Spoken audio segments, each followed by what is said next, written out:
Hello friends, good morning all. Now today here where we discuss about the Bode plot for the lag compensator. Also we here discuss the steps to design lag compensator using Bode plot approach. So now we start here the Bode plot. For drawing the Bode plot for the lag compensator, we have idea about, we know the transfer function for the lag compensator. Idea about the transfer function for the lag compensator. Now, what is the, just wait, what is the transfer function for the Bode plot lag compensator? Now Bode plot for lag compensator. Now we know transfer function of Bode plot lag compensator is equal to 1 by beta s plus 1 by t upon s plus 1 upon beta t. Okay. Now how to it is simplify? Now simplify it by transfer function is equal to it is must be required in the 1 plus form. 1 plus st upon 1 plus beta ts. Now beta ts similar. Now during the Bode plot we need total different parameters for calculating the corner frequency. There are the 1 0 and 1 pole at this transfer function for the lag compensator transfer function. 0 is present at s is equal to minus 1 by t and pole is present at s is equal to minus 1 upon beta t. Correct? From the transfer function we are simply analyzed. Now this is the Bode plot. Similarly, what is the corner frequency? Corner frequency काय असते आपली? Corner frequency काय असते? Corner frequency supposed to be minus 1 by t. हे काय आहे? तुमचा pole आहे. Similarly, इथे 0 आहे, इथे पोल आहे. नाव आपण आता काय करून घेऊ? टेबल ड्रॉ करून घेऊ. ज्या टेबलचं कॅल्क्युलेशन्स आपण मॅग्निट्यूड प्लॉट काढण्यासाठी करतो. पहिले घेतो आपण फॅक्टर आणि दुसरा घेतो आपण कॉर्नर फ्रिक्वेन्सी and third घेतो आपण characteristics of slope. Now factor, corner frequency and characteristics. Now what is the first factor? First factor काय राहील? मला एक सांगा. Obviously सगळ्यात पहिले कोणता पॅरामीटर येईल? फॉर एक्झाम्पल आपण जर कन्सिडर केलं तर for example suppose t is equal to, suppose आपण एक समजण्यासाठी आपण किती पुट करतोय, अजून करतोय. Suppose t is equal to 10 and alpha is equal to बीटाची व्हॅल्यू किती असते? 1 to infinity. Suppose to be बीटाची व्हॅल्यू 5 कन्सिडर केली मी, तर 0 कुठेवर राहील? s is equal to minus t, that is minus 1 by 10 म्हणजेच किती? 0.1 वर राहील, मायनस 0. आणि जर आपण इथे पुट केली हे व्हॅल्यू, सपोज अजून केलेली value s is equal to minus 1 upon बीटाची व्हॅल्यू आपण 5 कन्सिडर केली इंटू 10 मायनस बाय 50, तर ती किती येते बघा? तर ती ऑब्विसली त्याच्यापेक्षा कमीच येईल, बरोबर? ती किती येत आहे? 0.02. तर ऑब्विसली याच्यावरून काय लक्षात येते? पहिले काय येऊन राहिलेला आहे आपला? पहिले येत आहे 0. First parameter is come 0 and second parameter is comes poles. Second parameter कोणता येत आहे? पोल. बरोबर आहे. तर पहिले 0 येत आहे आणि दुसरा कोणता येत आहे? दुसरा कुठला पॅरामीटर येतोय? Poll. Okay. Now next step, factors. कुठले फॅक्टर्स आपण घेऊ? सिमिलरली आपल्याला एक फॅक्टर घ्यावं लागते के फॅक्टर घ्यावं लागते. आता याच्यामध्ये के आहे नाही प्रेझेंट, तर आपण अज्युम करू, assume constant K is equal to 1 म्हणून K is equal to 1 put करू. तर इनिशियल स्लोप किती राहील आपला, इनिशियल स्लोप किती भेटणार, 20 log to the base 10 k, that is 20 log to the base 10 1, that is किती भेटणार 0 dB per decade पहिला slope. So constant slope of 0 dB per decade राहील आपला के मुळे, बरोबर. 0 dB per decade मुळे लाईन, नाव 0 dB ची लाईन राहील. सिमिलरली पहिली कॉर्नर फ्रिक्वेन्सी जी राहील, पहिली कॉर्नर फ्रिक्वेन्सी ती कितीवर राहील, ती राहील आपली म्हणजे पोलवर, कारण पोल पहिले येईल, कारण पोल आपण अजून जर केला तर पोल किती येत आहे -0.02 आणि 0 कितीवर येत आहे, 0 हा येऊन राहिलेला आहे 0.1 वर, -0.1 वर अजून केलेल्या व्हॅल्यू नुसार. तर कारण ते आपल्याला तसंच कन्सिडर करावं लागेल, कारण तसं आपण नाही सांगू शकत की पोल आधी येतो की 0 आधी येतो, कोणती कॉर्नर फ्रिक्वेन्सी आधी येणार. ठीक आहे, तर याच्यावरून हे लक्षात येते. नाव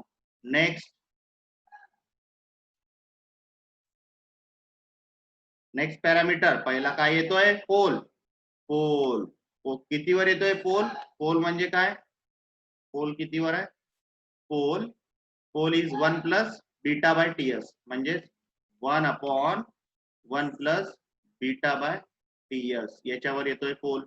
नाव 1 plus beta by TS, 1 plus beta by TS. Now corner frequency omega C1 is equal to काय असते, 1/s सोबत जो असेल तो, म्हणजे T1 फॉर एक्झाम्पल, तो 1/1 beta t rad per second. ही झाली तुमची पहिली कॉर्नर फ्रिक्वेन्सी. आता सिंपल पोल आहे म्हणून slope changes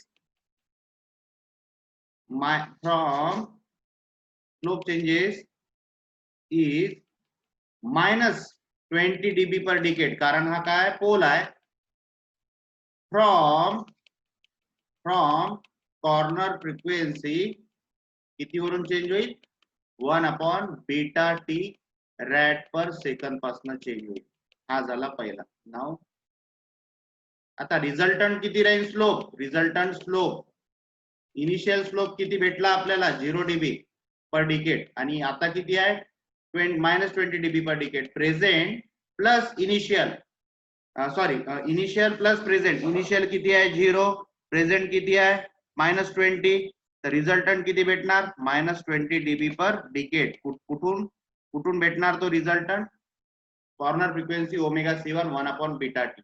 similarly next parameter is 0 in transfer function. Next parameter is 0 कारण नंतर येतोय, कारण -1/t आहे. व्हॅल्यू पुट करून बघितल्या होत्या, अजून करून t इज इक्वल टू 10 आणि बीटा इज इक्वल टू 5, तर आपल्याला नंतर भेटला 0, कारण तो 0.1 वर येत आहे आपल्या व्हॅल्यू नुसार ऑब्विसली. तर नाव 0 कितीवर आहे 1 प्लस टीएस असं आपण लिहितो. Now again corner frequency omega C2 is equal to 1/T2. आता हा T2 इथं हा असतो T, एस सोबत जो असेल 1/T रॅड पर सेकंद. आता इथे हे कसं कॉन्स्टंटच्या फॉर्म मध्ये आहे, तर असंच लिहावं लागेल. Slope changes is plus 20 dB per decade, कारण 0 आहे. From corner frequency or corner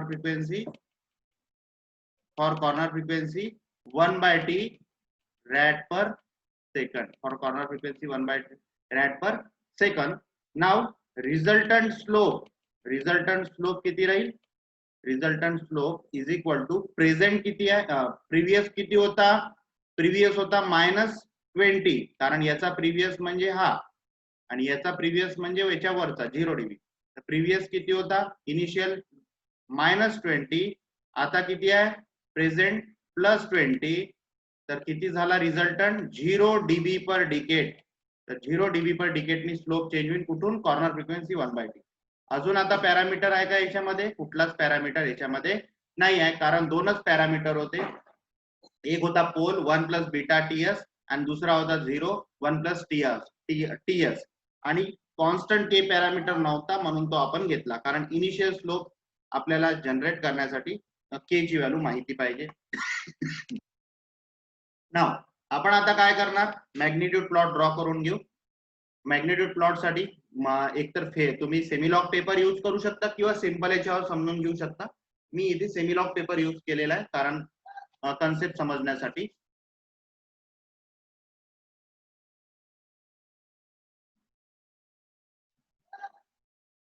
इथे तुमच्या कॉर्नर फ्रिक्वेन्सी ज्या आहेत, इथे कॉर्नर फ्रिक्वेन्सी ज्या राहील तुमच्या त्या कुठल्या कुठल्या आहे आपण बघितलं होतं त्यानुसार. फॉर एक्झाम्पल कन्सिडर करू, याची कॉर्नर फ्रिक्वेन्सी जी होती पहिली आपण कन्सिडर करून घेऊ 0.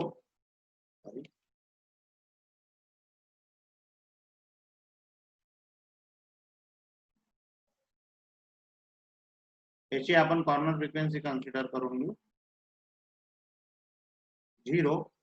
इथे पहिली कोणती येते कॉर्नर फ्रिक्वेन्सी 1/1 बीटा टी आणि दुसरी येते 1/t1. बरोबर ना. नेक्स्ट आता आपण बोडे प्लॉट ड्रॉ करण्यासाठी दुसरा कलर घेऊन घेऊ.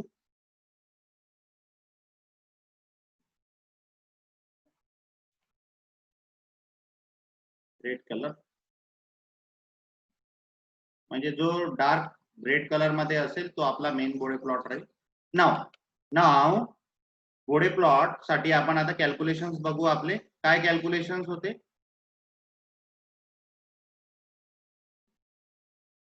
ओके, इथे आपले कॅल्क्युलेशन जे होते, एक मिनिट. तर पहिलं कॅल्क्युलेशन काय म्हणते, k is equal to 0. Initial slope किती होता? 0 dB. कुठपर्यंत राहील? नेक्स्ट कॉर्नर फ्रिक्वेन्सी म्हणजे 1/t पर्यंत 0 dB राहील. आता 0 dB कुठपर्यंत राहील? 1/t कॉर्नर फ्रिक्वेन्सी पर्यंत. तर 0 dB आपण लाईन काढून घेऊ. तर 0 dB ची लाईन आपण काढून घेऊ. 0 पासून 1/,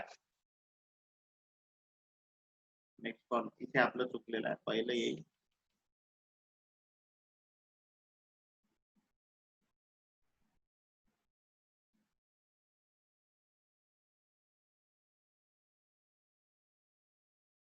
तर 1/बीटा करेक्ट, 1/बीटा टी पाहिजे. मल्टिपल शीट्स असल्यामुळे कन्फ्युजन होते मला, थोडं ऍडजस्ट करून घ्या. 1/बीटा टी आणि इथे होती 1/t. ओके, नाव आता आपण काय करून घेऊ, बोडे प्लॉट ड्रॉ करून घेऊ. इनिशियल स्लोप होता त्याचा 0. करेक्ट, इनिशियल स्लोप आहे 0. तर इनिशियल स्लोप 0 असल्यामुळे आपण कुठून कुठपर्यंत काढणार? नेक्स्ट कॉर्नर फ्रिक्वेन्सी पर्यंत काढणार. इथून तर इथपर्यंत नेक्स्ट कॉर्नर फ्रिक्वेन्सी किती आहे? 1/, next corner frequency is 1/.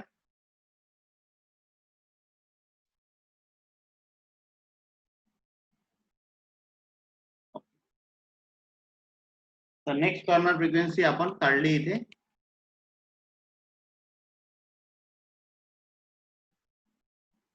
Okay, पुढे प्लॉट आपला आता इथे नेक्स्ट कॉर्नर फ्रिक्वेन्सी पर्यंत म्हणजे नेक्स्ट कॉर्नर फ्रिक्वेन्सी 1/बीटा पर्यंत गेला. कितीचा इनिशियल स्लोप होता? इनिशियल स्लोप होता 0चा. नेक्स्ट आहे पोल कितीवर आहे? 1/बीटा टी. तर 1/बीटा टी पासून रिझल्टंट स्लोप किती आहे आपण कॅल्क्युलेट केला तर -20 dB पर डिकेटनी चेंज होतो.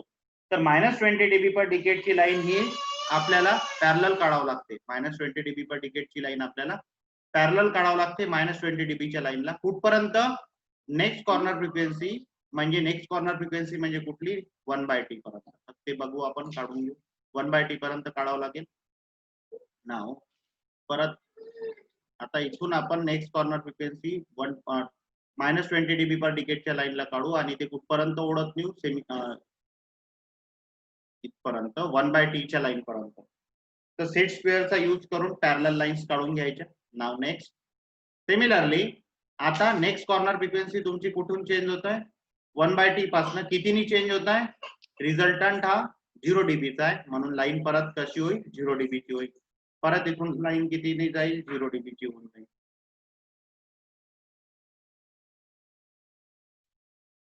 हे झालं तुमचं 0 dB तर लॅग कॉम्पन्सेटर मध्ये हा खाली आलेला आहे तर मॅग्निट्यूड प्लॉट हा खाली येऊन 0 dB जातो सिमिलरली इन लीड कॉम्पन्सेटर प्रीवियस टाइमला आपण जो काढला होता प्रीवियस लेक्चर्स मध्ये त्याच्यामध्ये वर जातो ग्राफ कारण त्याच्यामध्ये लॅग लीड करायचा आहे आणि याच्यामध्ये लॅग करायचा आहे त्यामुळे मॅग्निट्यूड हा लॅग करेल नाव तर इथे त्याचे स्लोप लिहून घ्या स्लोप इथे तुमचे 0 dB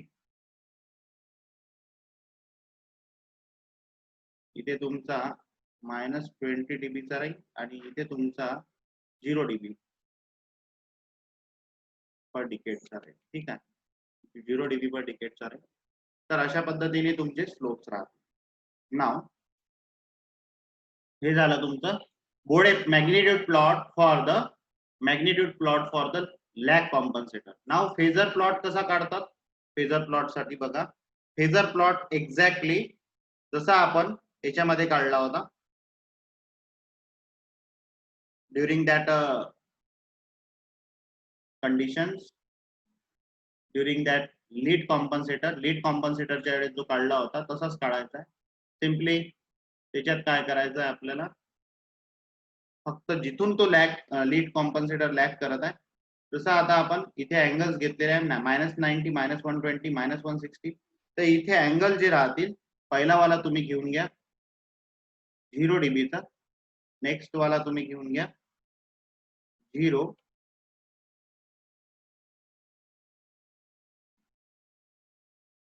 dB -45 त्याच्यानंतर 90 डिग्री हा 90 डिग्री तर हे असे तुमचे अँगल्स राहतील हे 0 dB ची लाईन आहे ही 45 डिग्रीची आहे आणि ही 90 डिग्रीची लाईन आहे तर तुम्ही काय करा 0 डिग्री पासून स्टार्ट करा याला आणि इथून खाली घेऊन यायचं 90 डिग्री पर्यंत आणि परत वर घेऊन जायचं आणि असं करायचं फाईन नाही आला कारण मी नोटपॅड वर लिहित आहे तर तुम्हाला ते फाईन नाही भेटणार तुम्हाला हा असा अंदाजेच काढायचा आहे आणि हा तिथून परत वर this is the magnitude phase plot for the maximum phase plot for the black compensator आणि फायम कुठे भेटते आपल्याला फायम इथे भेटते फायम हा जो भेटते तो इथे भेटते फायम जो भेटला तो इथे भेटेल आणि जिथे फायम मिळते ते खाली जर घेऊन गेलो आपण तर तिथे फ्रिक्वेन्सी मिळेल त्याला आपण म्हणतो जे कॅल्क्युलेट केलेलं आहे omega M is equal to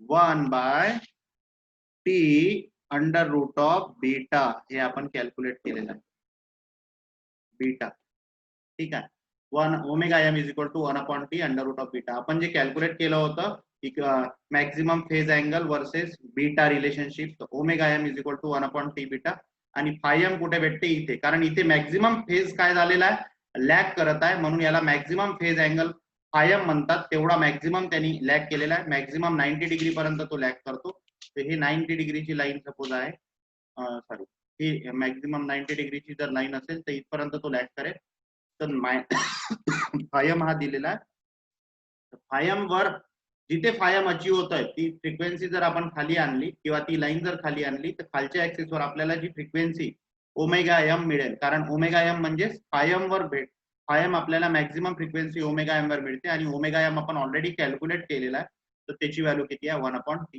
beta तर सिमिलरली पहिली कॉर्नर फ्रिक्वेन्सी आहे 1/βt ते कशावर मिळत आहे आपल्याला ती मिळत आहे आपल्याला पोलवर सिमिलरली दुसरी कॉर्नर फ्रिक्वेन्सी कशावर मिळत आहे 0 वर तेच जर आपण लीड कॉम्पन्सेटर मध्ये बघितलं होतं तर ते पहिले कॉर्नर फ्रिक्वेन्सी कशावर मिळत होती आपल्याला 0 वर आणि दुसरी कॉर्नर फ्रिक्वेन्सी मिळत होती पोलवर म्हणून तिथे लीड करत होता इथे लॅग करत आहे मॅग्निट्यूड प्लॉट तर अशा पद्धतीने आपल्याला बोडे प्लॉट ड्रॉ करायचा आहे फॉर द लॅग कॉम्पन्सेटर तर हे कम्प्लीट स्टेप होती बोडे प्लॉट ड्रॉ करण्याची लॅग कॉम्पन्सेटर साठी now next topic is step to design a Bode plot step to design the lag compensator using Bode plot now next topic. पहिला step काय राहिला? अजून lag कॉम्पन्सेटर. अजून लॅग कॉम्पन्सेटर अजून करायचं आहे, कारण त्याचं ट्रान्सफर फंक्शन आपल्याला माहिती आहे. Assume the compensator. Okay, just wait. त्याचं ट्रान्सफर फंक्शन काय आहे? त्याचं ट्रान्सफर फंक्शन आहे g c of s is equal to 1 by beta. त्याला simplify s plus 1 upon t आणि s plus 1 upon beta t. त्याला सिम्प्लिफाय जर केलं तर 1 plus t s upon 1 plus beta t s. हे आपलं ट्रान्सफर फंक्शन आपण ऑलरेडी कॅल्क्युलेट केलेलं आहे. तर याला कसं लिहायचं आहे? जी1 ऑफ एस च्या फॉर्म मध्ये is equal to k into g of s. G of S आपल्याला दिलेला आहे, यालाच आपण g of s sorry given राहील. हा ट्रान्सफर फंक्शन आहे. G of s suppose to be given राहील आपल्याला एक control system. Suppose to be g of s is equal to 10 अपॉन 20 एस प्लस 1 असं काही पण दिलेलं आहे, किंवा 10 अपॉन s square plus S plus 10 असं काही ट्रान्सफर फंक्शन दिलेलं आहे. आणि जीसी ऑफ हा जो आहे transfer function for the lag compensator. Now from given steady state error determine the value of k which satisfy the steady state performance. Obviously इथं आपण जो के कन्सिडर केलेला आहे त्याची व्हॅल्यू आपण काढून घ्यायची, कारण के ची व्हॅल्यू आपल्याला लागते कशासाठी? इनिशियल स्लोप साठी आपल्याला लागते बोडे प्लॉट मध्ये. तर के ची व्हॅल्यू कॅल्क्युलेट करायची कशावरून? Given steady state error. Steady state error म्हणजे काय काय देऊ शकते? केव्ही, केपी, के. आता ऑब्विसली जर सिस्टीम तुमची टाइप 1 ची असेल, टाइप कशावरून डिफाइन करतो? Power of S. जर गिवन सिस्टीमचा पॉवर ऑफ एस सपोज 2 आहे तर टाइप 2 सिस्टीम आहे. टाइप जर 1 असला, पॉवर जर 1 असला तर टाइप 1 आणि एस अबसेंट असला तर टाइप 0 सिस्टीम. तर टाइप 1 मध्ये आपण काय काढतो? टाइप 1 मध्ये आपण केपी काढतो, टाइप 2 साठी केव्ही काढतो आणि टाइप 2 साठी के दिलेला असतो. तर depends on system corresponding error constants are given. तर ते न्यूमरिकल मध्ये गिवन पाहिजे. तर त्या व्हॅल्यू वरून आपण काय कॅल्क्युलेट करू? के ची व्हॅल्यू कॅल्क्युलेट करू. Using the value of k determine the अबो draw the Bode plot for the जी1 of j omega g omega. आता याच्यात के ची व्हॅल्यू काढल्यानंतर जी ऑफ एस पुट करून घ्या, के पुट करून घ्या, तुम्हाला एक ट्रान्सफर फंक्शन भेटणार. त्याला नाव आपण देऊ जी1 ऑफ एस. नाव त्या जी1 ऑफ एस मध्ये पण जे ओमेगा पुट करा. Then obtain the phase margin. तर त्याच्यासाठी आपण काय करून घेऊ? बोडे प्लॉट ड्रॉ करून घेऊ. म्हणजे जो गिवन ट्रान्सफर फंक्शन आहे त्याच्यासाठी के ची व्हॅल्यू कॅल्क्युलेट करून सरळ सरळ आपल्याला बोडे प्लॉट ड्रॉ करायचा आहे. Then obtain the phase margin. This is say phi1 for the uncompensated system. Obviously आता जी1 of s is equal to k g of s आपण जे ट्रान्सफर फंक्शन काढलेलं आहे ते अनकॉम्पन्सेटेड आहे, म्हणजे याला कॉम्पन्सेटर लागलेलं नाही आहे. तर याच्यामध्ये जो बोडे प्लॉट आपण काढू त्याच्यामध्ये आपल्याला जे फेज मार्जिन मिळेल त्याला काय नाव द्यायचं आहे? phi1. This is the phase margin which is the uncompensated phase margin. ठीक आहे, तर त्याला आपण काय म्हणतो?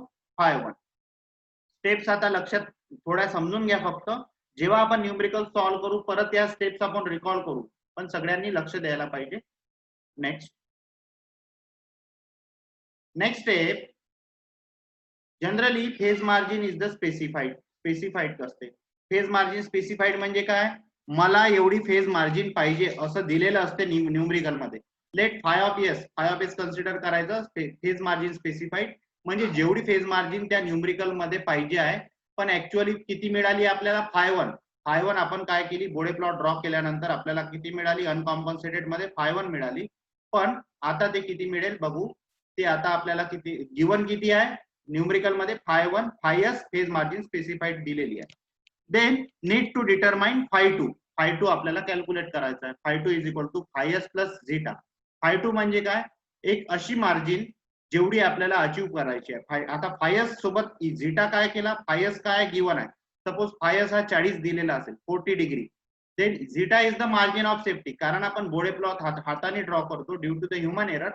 That time Bode plot phase margin are suppose to be that error are consider for the max. Error is consider margin of safety.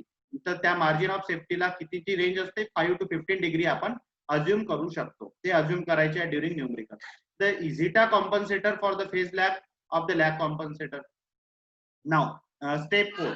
Find the frequency omega 2 corresponding to the phase margin phi2. Obviously आपल्याला इथं काय झाला? आपण five काढला. Suppose given असेल phi2 is equal to 40 plus zeta घेतला 5, तर किती झाला? 45 डिग्री. सपोज आपण बोडे प्लॉट ड्रॉ केलेला आहे, इथं आपल्याला फेज मार्जिन भेटन समजा इथं 45 डिग्री, बरोबर. तर इथं जे करस्पॉन्डिंग आपल्याला खालच्या ऍक्सिसवर जे लॉग ओमेगाच्या ऍक्सिसवर ओमेगा भेटणार त्याला आपण काय म्हणू, ओमेगा 2, कारण हा φ2 आहे. तर ओमेगा 2, तर बोडे प्लॉट वरून काय मिळणार, ओमेगा 2. तर omega corresponding to the phase margin φ2 ते आपल्याला भेटन. The frequency at which the phase angle of open loop transfer function is -180 plus φ2. किती फ्रिक्वेन्सी राहील ती, म्हणजे जिथं आपल्याला phase angle open loop transfer फंक्शनचा भेटन ती फ्रिक्वेन्सी किती राहील, -180 plus φ2. Choose this new gain crossover frequency. ते फ्रिक्वेन्सी काय कन्सिडर करायची, gain crossover frequency. Step number 5, to have omega 2. आता ओमेगा 2 आपल्या जवळ आहे. As the new gain crossover frequency पण आपल्या जवळ आहे. ओमेगा 2 भेटल्यानंतर ओमेगा हेच आपली ओमेगा काय, ओमेगा जीसी राहील ना, बरोबर. तो gain crossover frequency. Determine the attenuation necessary to shift the magnitude curve up to down to the 0 degree. आता कर्व काय करावं लागेल, डाऊन करावं लागेल शिफ्ट, कारण आपल्याला काय करायचं आहे, आपल्याला 45 डिग्री अचीव्ह करायचं आहे. Now curve up to the, now this shift is due to the contribution of beta which is 20 log 1 upon beta. तर कशाच्या फॉर्म मध्ये तो शिफ्ट आपण डाऊनवर्ड करणार, बीटाच्या व्हॅल्यूवर तो डिपेंड करेल. तर बीटा कॅल्क्युलेट करून घ्यायचा. Shift to have omega 2 as a new gain crossover that is 20 log 1 by beta, that is -20 log beta चा फॉर्म्युला यूज करून आपण काय करतो, शिफ्ट करू. ठीक आहे, बीटाची व्हॅल्यू कॅल्क्युलेट करू. फक्त सिंपल फॉर्म्युले समजून घ्या, न्यूमरिकल मध्ये ते संपूर्ण क्लिअर होईल. नेक्स्ट की पॉइंट काय दिलेला आहे त्याच्यामध्ये, next key point is draw the shift must be taken negative while of shift positive, hence determine the value of beta. Shifting जे आहे, निगेटिव्हची व्हॅल्यू जर आली तर शिफ्ट पॉझिटिव्ह करायचा, पॉझिटिव्ह व्हॅल्यू जर आली कॅल्क्युलेशन मध्ये तर शिफ्ट निगेटिव्ह करायचा. Now step 6, choose the upper corner frequency 1/t which is the 1/2 or 1/10. आता हे लक्षात घ्या, कॉर्नर फ्रिक्वेन्सी 1/t नेहमी किती सिलेक्ट करायची आपल्याला, नेहमी आपण सिलेक्ट करायची आहे 1/t is equal to 1/2 or 1/10 by default. And similarly second corner frequency determine करायची, कशी होते, omega C2 is equal to 1/t consider केलं, ओमेगा 2 और ओमेगा C2 म्हणजे काय 1/t, दॅट इज ओमेगा 2/2 और ओमेगा 2/10. तो ओमेगा 2 ची आपल्याला व्हॅल्यू बोडे प्लॉट मधून मिळाली होती प्रिव्हियस केस मध्ये, ती व्हॅल्यू पुट करायची. Thus determine the value of T, T ची व्हॅल्यू भेटून जाईल. The corner frequency for the lag compensator is omega C1 is equal to, पहिली किती आहे, omega C1 is equal to 1 upon beta T वर आहे. तर 1 अपॉन बीटा टी वर तुम्हाला पहिली कॉर्नर फ्रिक्वेन्सी भेटेल. बीटाची व्हॅल्यू माहिती आहे आणि टी ची कॅल्क्युलेट केली तुम्ही इथे, तर टी ची व्हॅल्यू पुट केली. नाव आणि सिमिलरली सेकंड कॉर्नर फ्रिक्वेन्सी पण तुम्हाला भेटली, तर ओमेगा C1 भेटला आणि ओमेगा C2 जर भेटलं तर तुम्ही काय करू शकता, आता नवीन ट्रान्सफर फंक्शन तुम्हाला भेटू शकते. Thus once the transfer function of lag compensator is known, draw the Bode plot for the compensated system. परत एकदा बोडे प्लॉट ड्रॉ करायचा. पहिले जो बोडे प्लॉट ड्रॉ केला होता तो आपण कशासाठी केला होता, अनकॉम्पन्सेटेड सिस्टीम साठी, त्याच्यामध्ये कॉम्पन्सेटर लागलेला नाहीये. पण इथे आपण कॉर्नर फ्रिक्वेन्सी बोडे प्लॉट लॅग कॉम्पन्सेटर साठी कॅल्क्युलेट केल्या, त्याचा इफेक्ट आपल्याला त्याच्या ट्रान्सफर फंक्शन मध्ये करावा लागेल. New transfer function suppose to be GC of S आपल्याला भेटन, त्याच्यानुसार आपल्याला काय करावं लागेल, नवीन बोडे प्लॉट ड्रॉ करावा लागेल. Now draw the Bode plot for the compensated system and check the specification.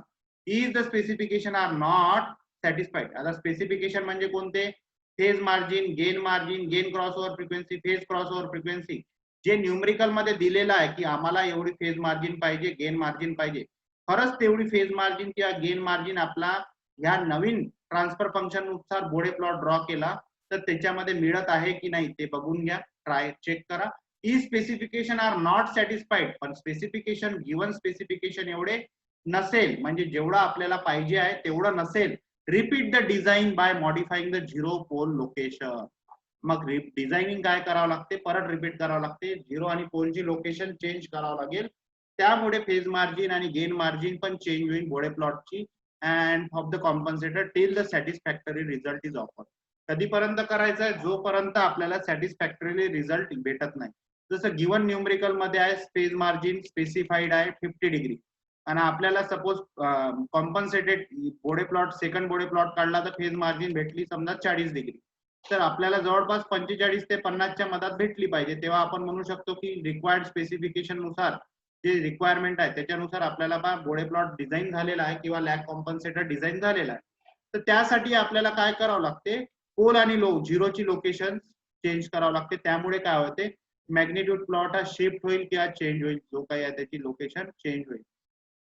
त्यामुळे आपल्याला जो फेज मार्जिन आणि गेन मार्जिन मध्ये काय होईल, चेंजेस भेटतील. लक्षात येतात. तर अशा पद्धतीने आपण बोडे प्लॉट ड्रॉ करतो, म्हणजे लॅग कॉम्पन्सेटर डिझाईन. ठीक आहे. तर नेक्स्ट लेक्चर मध्ये तर आपण हे न्यूमरिकल बघणारच आहे. Now next topic is what are the effect of the lag कॉम्पन्सेटर.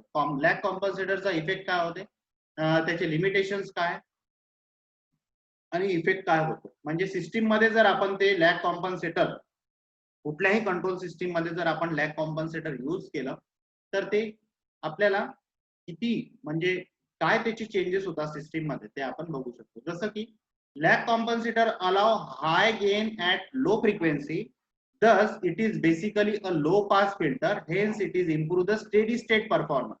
म्हणजे लॅग कॉम्पन्सेटर आपण कधी यूज करणार, जर आपल्याला स्टेडी स्टेट परफॉर्मन्स इंप्रूव्ह करायचा आहे. स्टेडी स्टेट परफॉर्मन्स म्हणजे काय, there are the two types of the performance, transient performance and steady state performance.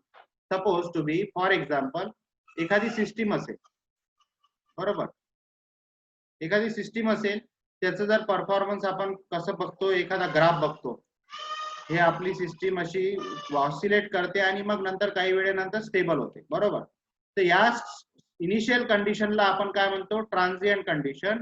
आणि ज्याच्यानंतर ते after initial condition system are stable, त्याला काय म्हणतो आपण, steady state condition, which is represent by the S, आणि transient condition is represent by the T, बरोबर. तर लॅग कॉम्पन्सेटर कोणती कंडिशन मधली, कोणत्या कंडिशन मधले परफॉर्मन्स इंप्रूव्ह करते, फक्त स्टेडी स्टेट परफॉर्मन्स मधले कंडिशन इंप्रूव्ह करते. तो ट्रान्झिएंट म्हणजे abnormal condition, faulty condition, excessive condition मध्ये वर्क करू शकत नाही, because it provide the high gain at low frequency. This is the basically low pass filter. Low pass filter असल्यामुळे low frequency component allow नाही करत. And in lag compensator, the attenuation characteristics is used for the compensation. The phase lag compensator is of no use in the compensation. म्हणजे phase lag characteristic ज्या use करतो आपण त्या compensation साठी use नाही होणार, सिग्नल ॲटेन्युएशन साठी. सिग्नल ॲटेन्युएशन म्हणजे सिग्नल सपरेशन आणि सिग्नलला ऍब्झॉर्ब करण्यासाठी आपण यूज करतो. म्हणजे इलेक्ट्रिकल सिग्नल्स ऍब्झॉर्ब करण्यासाठी आपण फक्त लॅग कॉम्पन्सेटर यूज करतो. The attenuation due to the lag compensator shift the gain crossover frequency to the lower frequency point, thus the bandwidth of the system get reduced. Obviously lag compensator काय करते, gain crossover frequency कधी पण कमी करते. lead compensator काय करते, gain crossover frequency of the system is increases, but lag compensator मध्ये gain crossover frequency काय होईल, कमी होईल. त्यामुळे बँडविथ सिस्टीमची काय होईल, कमी. बँडविथ म्हणजे corresponding the operation at which the system is operate properly. The bandwidth means the range of the frequency band at which the system operate particularly good or provide the satisfactory result. The bandwidth काय होते, normally lag compensator मध्ये कमी होते. This is the limitation of the lag compensator. Reduce the bandwidth means lower the response, thus rise time and settling time usually longer, the transient response lasts for the longer time. म्हणजे जर bandwidth जर आपण कमी केली तर obviously rise time आणि slower rise time and settling time are usually longer. Rise time आणि settling time म्हणजे काय असते, जर आपण कॅरेक्टरिस्टिक्स बघितल्या, time response analysis, this is the suppose to be steady state value, हे ऑसिलेट करते सिस्टीम आणि मग सिस्टीम स्टेबल होते, तर हे ट्रान्झिएंट कंडिशन आहे. सेटलिंग टाइम म्हणजे काय, system required time to settle down and which is up to the which it is achieve the steady state value, up to the what steady state value or rated value, जोपर्यंत achieve नाही करत त्या टाइमला काय म्हणतात, settling time. Similarly rise time म्हणजे काय, दिस is the rise time. जर 50% म्हणजे जिथून आता आपण हा स्टार्ट झाला रिस्पॉन्स, त्याच्या 50% व्हॅल्यू जर अचीव करत, सॉरी 90% व्हॅल्यू जोपर्यंत अचीव नाही करत त्या टाइमला आपण काय म्हणतो, राईज टाइम, टीआर, बरोबर. तर टीआर आणि टीएस जर वाढला, तर टीएस जर वाढला सपोज, तर सिस्टीमचा रिस्पॉन्स काय होईल, स्लो. आणि टीएस जेवढा कमी राहील तेवढा लवकर सिस्टीम काय होईल, सेटल डाऊन होईल. तर टीएस हा काय असला पाहिजे, कमीत कमी असला पाहिजे. But due to the reducing in the bandwidth using lag compensator, TS rise time आणि सेटलिंग टाइम काय होऊन राहिलेला आहे, वाढत आहे. त्यामुळे काय होत आहे, सिस्टीमचा रिस्पॉन्स स्लो होत आहे. तर transient response last for the longer time obviously. तर त्यामुळे जर तुमचा टाइम जर हा सेटलिंग टाइम हा जर वाढला तर ऑब्विसली तुमचा ट्रान्झिएंट रिस्पॉन्स हा सेटलिंग टाइम जेवढा वाढल तेवढ्या वेळपर्यंत ट्रान्झिएंट रिस्पॉन्स राहील. म्हणजे सिस्टीम मध्ये जास्त वेळपर्यंत ट्रान्झिएंट प्रेझेंट राहते. This is the limitation. The system becomes more sensitive to the parameter variation. आता सिस्टीम म्हणजे कंट्रोल सिस्टीम मध्ये जर आपण लॅग कॉम्पन्सेटर लावला, त्याच्यामध्ये suppose for example ceiling fan, ceiling fan मध्ये आपण as a regulator lag compensator लावला for slower the speed of the fan. जर सिस्टीमचे पॅरामीटर चेंज झाले म्हणजे मेन कंट्रोल सिस्टीमचे पॅरामीटर जसं की सिलिंग फॅनचा रेजिस्टन्स, वाइंडिंग रेजिस्टन्स जर चेंज झालं, that affect the complete system performance. म्हणजे सर फॉर एक्झाम्पल एक जरी पॅरामीटर कंट्रोल सिस्टीम मधलं चेंज झालं, त्या पॉवर सिस्टीम मधलं किंवा कंट्रोल सिस्टीम मधलं किंवा सिस्टीम मधलं जर चेंज झालं तर ते सिस्टीम पूर्णपणे चेंज होते, त्याचं परफॉर्मन्स पूर्णपणे चेंज होते. This is the sensitivity. The system become more sensitive for the parameter variation. जर लॅग कॉम्पन्सेटर लावलं असेल त्या टाइमला सिस्टीम मध्ये काहीही पॅरामीटर व्हेरिएशन जर आलं तर सिस्टीम मोर सेन्सिटिव्ह आहे. Lag compensator approximately act as a proportional plus integral controller and thus tends to make system less stable. Obviously, proportional and integral controller, PI controller, PID controller असे conventional controller use होतात, which is control the integral gain and proportional gain. तर त्या टाइमला lag कॉम्पन्सेटर मध्ये जर आपण PI controller use केला, proportional plus integral gain, that time that system become less stable. तर ते कंट्रोलर आपण जर यूज केलं लॅग कॉम्पन्सेटर सोबत with the for controlling the any of the control system, that time that system becomes more less stable नाही राहणार system. ठीक आहे. These are the limitation and effect of the lag compensator. जर lag compensator system मध्ये use केलं तर काय effect होते आणि त्याची काय काय लिमिटेशन आहे ते हे होते. Now in next lecture we are discuss the numerical on lag compensator designing using Bode plot. तर ते न्यूमरिकल आता आपण नेक्स्ट लेक्चर मध्ये बघू. तर सगळ्यांनी हे लेक्चर केअरफुली बघणे महत्वाचं आहे. Bode plot for the lag compensator, steps to design Bode plot, steps to design the lag compensator using Bode plot, and third topic in this lecture is effect and limitation of the lag compensator. Thank you.